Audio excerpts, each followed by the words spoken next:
Hello and welcome back to the channel. So today is going to be the second video of my Kineticist coverage, and as I stated last time, I'd like to go through and compare some of these Kineticist feats, which I think they're most obvious direct comparison spells that spellcasters can cast.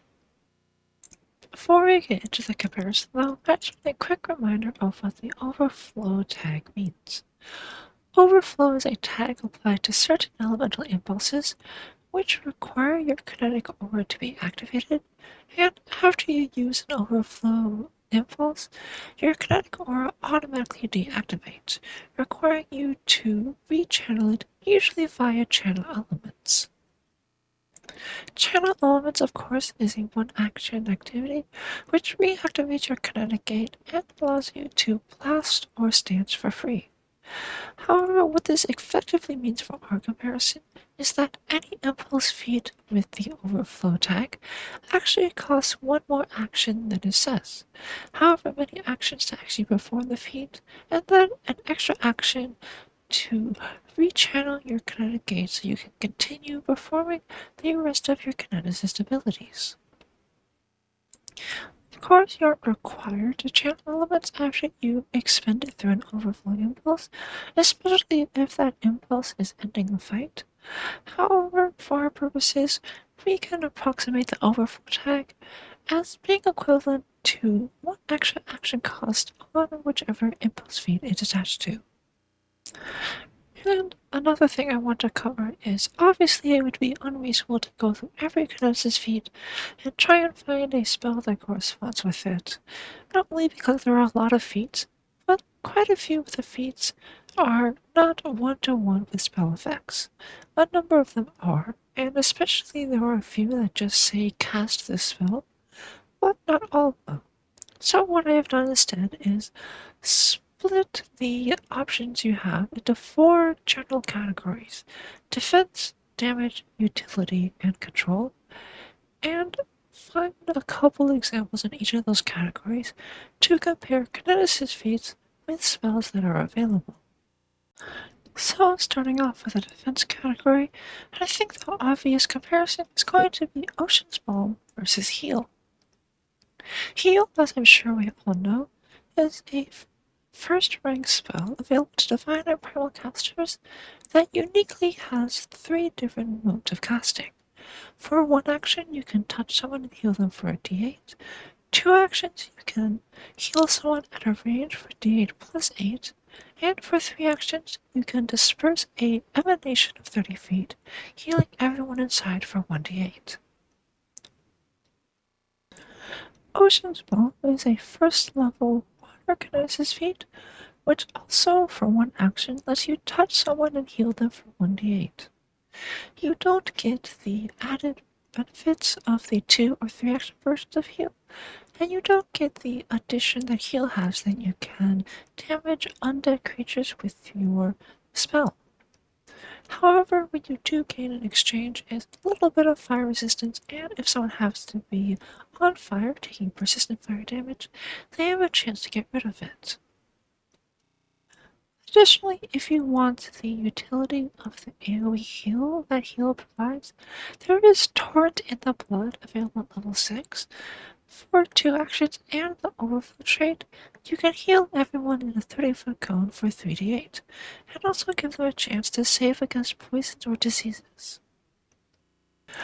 Obviously, the heal spell has more utility than either of these feats individually.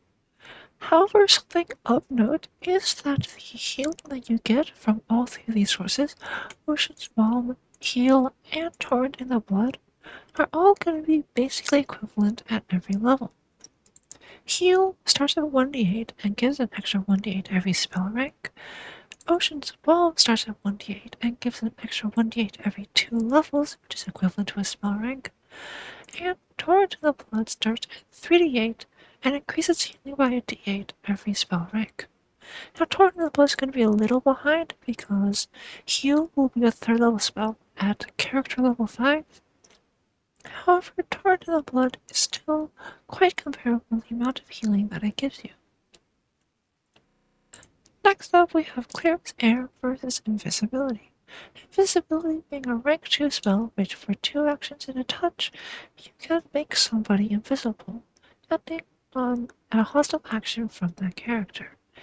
And as spell rank 4, the spell only lasts a minute, but it doesn't end if the target uses a hostile action, what I'll refer to as greater invisibility. Cleanser is a level 6 feat that costs 2 actions and the overflow trait, and only makes you invisible till the end of your next turn. You can sustain the impulse, but that is an extra action you're spending every turn to do so. And it is normal invisibility, so it ends after a hostile action. At level 10, it upgrades to immediately concealed after a hostile action, and at level 16, you finally get greater invisibility. Obviously, clear as air is significantly worse than invisibility, not only requiring that effective action because of overflow, but also requiring continuous actions from sustain, whereas the invisibility spell is just a fire and forget. However, permanent invisibility is still a powerful effect to have, and as Clear doesn't require spell slots, even though it comes significantly later and costs significantly more actions, it can still be a competitive choice for Kineticists. Next, moving on to the damage category, I want to compare Chilling Spray versus Tattle Hands. Chilling Spray is a rank 1 cold spell, which for 2 actions, you can deal 2d4 cold damage in a 15-foot cone, barring a reflex save, and also apply a speed penalty to those affected. Tattle Hands is a first level overflow feat, which for 2 actions gives you either 2 15-foot cones or 1 30-foot cone, dealing 1d8 bludgeoning damage with that same reflex save, and also sometimes pushing the creature 5 feet. So these two we can see 1d8 bludgeoning versus 2d4 cold is pretty close. Pushing someone 5 feet versus slowing someone down is kind of comparable, although Chilling Spray slows on a failure, whereas Tattle Hands requires a critical failure to push. So, while the damage and effect between the two options are fairly comparable, the flexible area of Tattle Hands makes it significantly better in my mind. However, the overflow trait does grant an effective one action, which certainly balances the calculus a little bit. Next, I want to look on the other side of the spectrum at All Shall End in Flames versus the classic big damage AoE spell, Meteor Swarm. Meteor Swarm is 2 actions, creates 4 40-foot bursts, and it deals 60-10 bludgeoning plus 14d6 fire to everyone in the area. All Shall End in Flames, on the other hand, is 3 actions and has an overflow trait, only has a 30-foot burst, and deals only 13d6 fire damage to creatures inside. It has the little extra bonus of reducing creatures to a pile of ash if they are killed by it, and also possibly reviving you if you are killed by the flames. However, if you compare 13d6 fire in a 30-foot burst versus 14d6 fire plus 60-10 bludgeoning in 4 40-foot bursts, it's pretty hard to make that comparison. Moving on to utility, I want to look at Air Cushion versus Feather Fall. Feather Fall, obviously a first rank spell with a reaction that slows a target down as they're falling and prevents them from taking fall damage.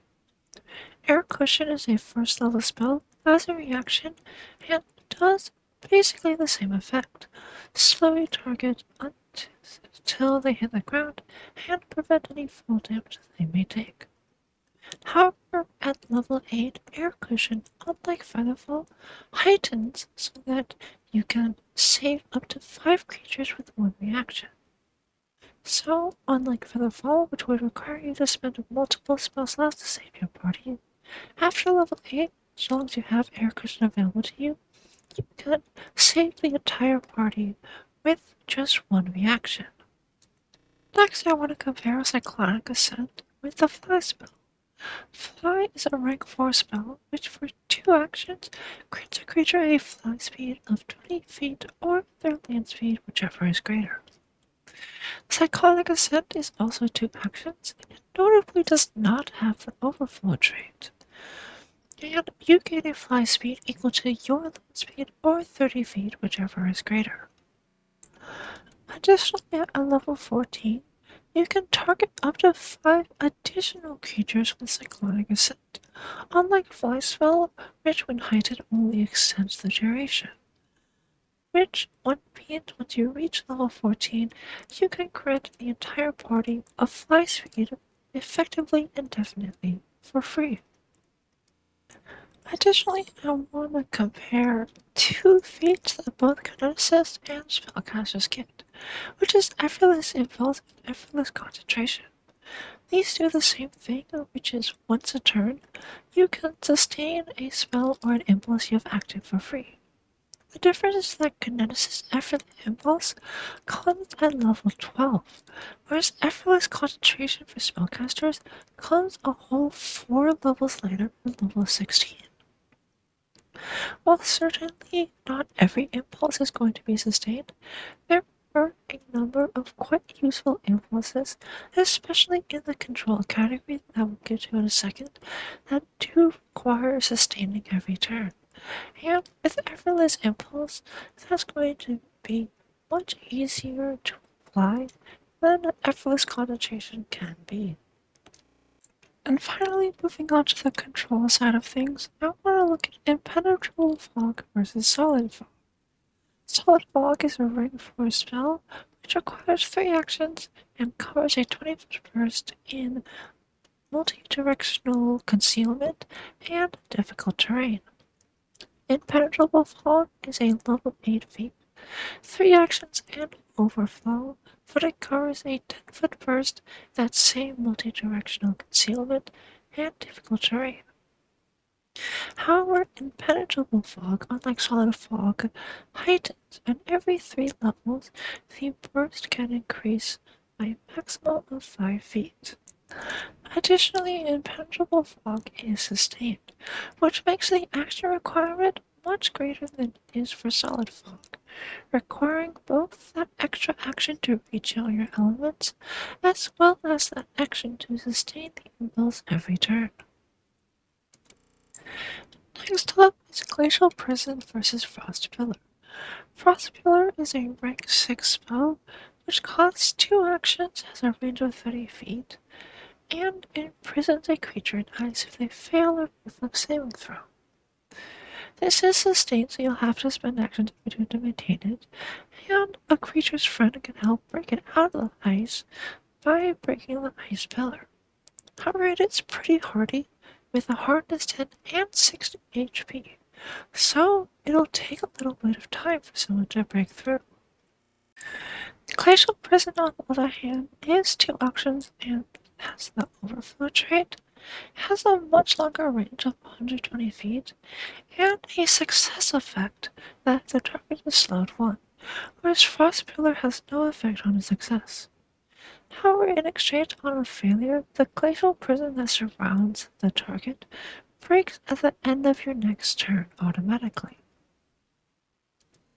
And finally, I want to compare the Kineticist wall feats, Architect of Flame, Rock Rampart, and Barrier of Boreal Frost, with their wall spell counterparts, Wall of Fire, Wall of Stone, and Wall of Ice.